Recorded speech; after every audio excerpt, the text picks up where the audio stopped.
और अब बात करेंगे विरासत पर सियासत की। बिहार में जल्द विधानसभा चुनाव होने वाले हैं और उससे पहले कुछ पोस्टर्स लगने लगे हैं।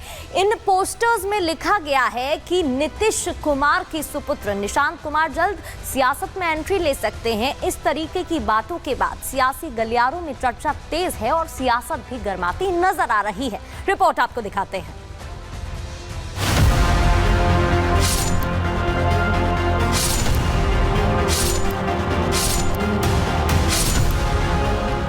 बिहार में बहार है, नीतीश कुमार है। इस नारे ने नीतीश कुमार को बिहार का पोस्टर बॉय बना रखा था, लेकिन अब जेडीयू दफ्तर के बाहर नया पोस्टर और नया नारा लग रहा है, जिसने बिहार की राजनीतिक हवा को बदल दिया है। जेडीयू के समर्थक चाहते हैं कि सीएम नीतीश कुमार की सियासत और विरासत को उन्हीं के पुत्र निशांत कुमार संभालें। पोस्टर के जरिए कार्यकर्ता कह रहे हैं कि बिहार करे पुकार, आइए निशांत कुमार। बिहार में कई ऐसी पार्टियां हैं, कई ऐसे युवा नेता हैं जो अपने पिता की सियासी विरासत को आगे बढ़ा रहे हैं। विपक्षी पार्टी आरजेडी पर परिवारवाद का आरोप खुलकर लगाता रहा है, लेकिन नीतीश कुमार ने अपने परिवार और बेटे को हमेशा से राजनीति से दूर रखा। खुद निशांत कुमार भी पॉलिटिकल लाइमलाइट से दूर ही रहते हैं, लेकिन पिछले कुछ दिनों से बिहार की सियासी हवा और निशांत कुमार के मिजाज में बदलाव देखा जा रहा है। जेडीयू के सहयोगी दल भी निशांत कुमार की एंट्री पर खुलकर बोलने लगे हैं। जीतन राम मांझी तो खुलकर कह रहे हैं कि नेता का बेटा नेता क्यों नहीं बन सकता। दरअसल पिछले कई दिनों से बिहार में नीतीश कुमार के बेटे निशांत कुमार के राजनीति में आने की अटकलें लगाई जा रही हैं। निशांत के समर्थन में पोस्ट किए जा रहे हैं। जेडीयू के दर्जन भर से ज्यादा सांसद, पूर्व सांसद, विधायक और पदाधिकारी निशांत के पक्ष में बयान दे चुके हैं। अब जिस तरह से लगातार मीडिया के सामने आकर निशांत कुमार भी बयान दे रहे हैं, उससे लग रहा है कि कहीं न कहीं कुछ तो पक रहा है। हम भाई अब जब उन लोग चाहें तब करा सकते हैं। इलेक्शन कमीशन तो आपको पता ही है, लोकतंत्र का और संविधान का कैंसर के रूप में काम कर रहा है। पूरी तरीके से जो है चेयर लीडर जो होता है ना बीजेपी का, वो है इलेक्शन कमीशन। तो जब चाहे तब वो लोग कर रहे हैं, लेकिन निशांत जी को सोचना पड़ेगा। जो आज उनके पिताजी के साथ जो लोग हैं, चाहे सम्राट चौधरी हों, विजय सिन्हा हों, या नरेंद्र मोदी जी हों, या चिराग पासवान हो। चिराग पासवान जी तो प्रेस कॉन्फ्रेंस करके कहते थे नीतीश जी का दिमाग खराब हो गया, स्वस्थ नहीं है। मांझी जी कहते थे स्वस्थ नहीं है। तो जो आज नीतीश जी के साथ जो लोग खड़े हैं, प्रधानमंत्री तो डीएनए का सवाल उठाते थे। निशांत की एंट्री से तेजस्वी को कोई परेशानी नहीं है, लेकिन जेडीयू के सहयोगी दल उनकी आंखों की किरकिरी बने हुए हैं, क्योंकि एनडीए के सहयोगी दल बिहार में कई मोर्चे पर आरजेडी का खेल खराब कर रहे हैं। नीतीश कुमार खुद राजनीति के मंझे हुए खिलाड़ी हैं। शायद यही कारण है कि विपक्षी दल चाहते हैं कि निशांत की एंट्री हो तो नीतीश राजनीति से संन्यास ले लें। जिसके अंदर ये भाव है कि मैं आऊं सामने आके, क्यों कोई विरोध करे। अगर हम नीतीश जी के लिए भी जब कहते हैं तो वो चिंता उनको लेकर के होती। ये खुला मैदान है, कोई किसी के आने से क्यों ऐतराज करेगा। एकदम अच्छी बात है, आना चाहिए। नीतीश कुमार जी के बेटे का पूरा अधिकार है, सौम्य है, विनम्र है, पहले ही लेट कर दिए, एकदम आना चाहिए।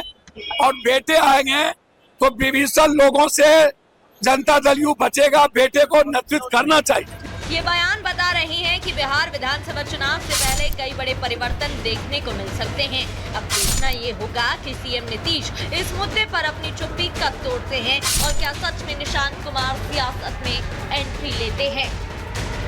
Bureau report, Republic Bharat. इधर महाराष्ट्र और कर्नाटक के बीच भाषा को लेकर फिर से बखेड़ा खड़ा हो गया है। कर्नाटक के बेलगावी में कथित तौर पर महाराष्ट्र के ड्राइवर पर कन्नड़ बोलने का दबाव बनाया गया, लेकिन जब वो कन्नड़ नहीं बोल पाया तो उसके वाहन पर ब्लैक स्प्रे कर दिया गया। महाराष्ट्र तक अब हंगामा है।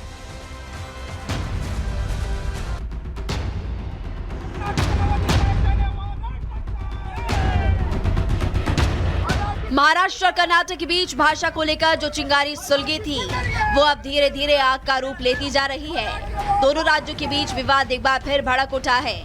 इस बार मामला इतना गंभीर हो गया कि अब दोनों ही राज्यों ने एक दूसरे के लिए बस की सेवाएं रोक दी है।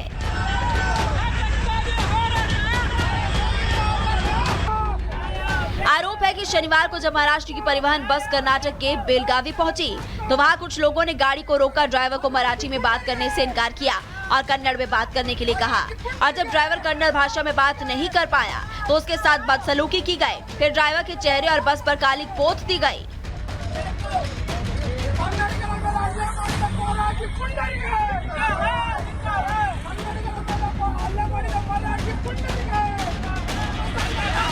हालांकि इस मामले में कर्नाटक की पुलिस ने एक्शन लेते हुए 8 लोगों को गिरफ्तार किया है, लेकिन इस घटना के बाद से महाराष्ट्र के लोगों में आक्रोश है। पुणे में शिवसेना उद्धव गुट के कार्यकर्ताओं ने विरोध प्रदर्शन किया और कर्नाटक नंबर प्लेट वाली बसों पर काली पोती गई। वो हमेशा वो ऐसे ही जताते हैं, हम निश्चित करते सबसे पहले। दूसरी बात, हमने आज सिर्फ काली पूछे यहाँ पे, या काला जो भी पेन हमने किया ये सिर्फ ये लास्ट टाइम है, अगले टाइम हम भी उन लोगों को मारेंगे।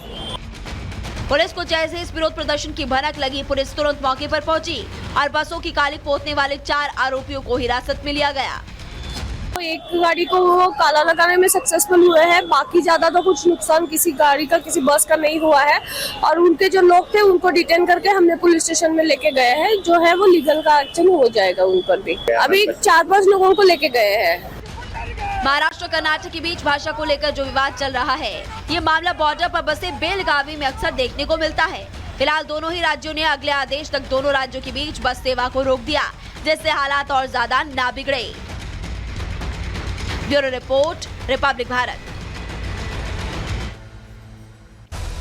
और अब बात करते हैं नासिक की। नासिक में अवैध मजार के खिलाफ बुलडोजर एक्शन हुआ। नासिक में अलग ही बवाल मचा हुआ है। हिंदू संगठन कह रहे हैं अवैध मजार को तोड़ दिया जाए, नहीं तोड़ा गया तो बगल में हनुमान जी का मंदिर बना दिया जाएगा। वहीं मुस्लिम धर्म के लोगों का कहना है कि दरगाह अवैध नहीं है और बुलडोजर एक्शन के खिलाफ हम कोर्ट तक जाएंगे। क्या है मामला, देखिए।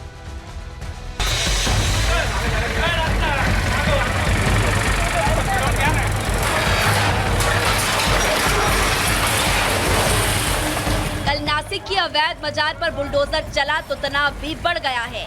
हिंदू संगठन के लोग कह रहे हैं कि जब तक इस अवैध मजार का एक एक हिस्सा टूट नहीं जाता तब तक वो चुप नहीं रहेंगे। अगर मजार नहीं टूटी तो वो मजार के बगल में बजरंगबली बैठाएंगे, लेकिन अवैध मजार बनाने वालों के खिलाफ नहीं झुकेंगे। सिर्फ हिंदू संगठन ही नहीं, अब तो बीजेपी विधायक देवयानी फरांडे भी कह रही हैं कि अवैध मजार को हर हाल में हटवा कर ही रहेंगे। जब तक मजार नहीं हटेगी तब तक इसका विरोध करते रहेंगे, पीछे नहीं हटेंगे। वहाँ पे एक जो दरगाह जो है वो अवैध है, उसके अंदर बहुत ही अनधिकृत जो है वो बांधकाम किया गया है और स्थानिक लोगों की मांग है कि उसको पूरा निकाला जाए। नहीं पूरा होगा तो हम जनता के साथ रास्ते पे रहेंगे। कल से नासिक में अवैध दरगाह को लेकर तनाव बढ़ा हुआ है। तनाव इतना ज्यादा है कि कर्फ्यू तक लगा दिया गया। पूरा शहर कर्फ्यू के साए में है। हालांकि भारी तनाव के बीच नासिक महानगर पालिका ने हिंदू संगठनों से 7 दिनों का समय मांगा है।